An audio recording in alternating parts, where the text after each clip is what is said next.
The man wiped the ice skate on his shoe, then opened his mouth, discovering a cavity inside. He then put the ice skate into his mouth and, without hesitation, smashed it with a stone. The cavity instantly flew out, and the man fainted from the pain. Not long ago, the man crashed in a plane and ended up on a deserted island. Soon, he found a few packages by the sea. He prepared to open them, hoping to find useful supplies. The first package was a pair of ice skates, and the ice blades seemed somewhat useful. The second package was a volleyball. The third package was an evening dress. He couldn't wear it, but the netting could be used for fishing. He then unfolded the cardboard box and used it as a bed, then easily cut a coconut with the ice skates. He also made a fishing net out of the netting and easily caught a small fish. But it was still too cold at night, so he tried to start a fire. He placed the torn paper under the wood and rubbed it continuously, but it was no use, and he accidentally cut his palm on the wood. The man broke down, feeling anger and despair, but he still had to face reality. After simply bandaging his hand, he decided to rethink how to make fire. At that moment, he saw the volleyball on the ground. The handprint on it looked like a face.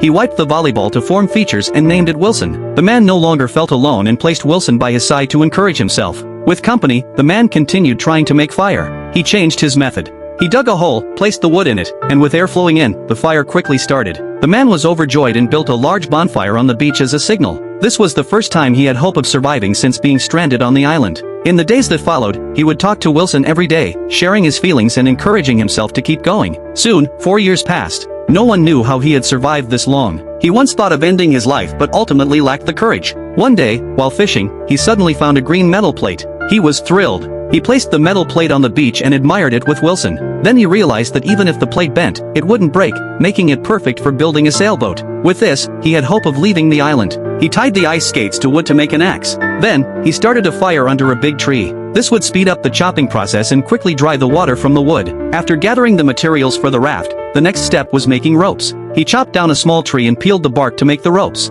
But it was still a bit short. So, he went and got the rope he once considered using to end his life. Soon, the man successfully built the raft. He fixed Wilson at the bow and packed his supplies. And so, he left the island where he had lived for 4 years. He used coconuts to collect rainwater when he was thirsty and fished when he was hungry. However, the weather at sea was always changing. One day, a violent storm broke out, and the man hid by the raft, holding onto Wilson. The next morning, he woke up to find Wilson was gone. He got up to search and found it not far away. The man immediately jumped into the water, but having been without water for so long, he didn't have the strength. There was nothing he could do but give up on Wilson. Back on the raft, the man cried out. Wilson's departure seemed to take away the man's hope of survival. He lost the courage to live. After an unknown amount of time, the man heard a sound behind him. He turned around and saw a huge cargo ship. The man had finally been rescued.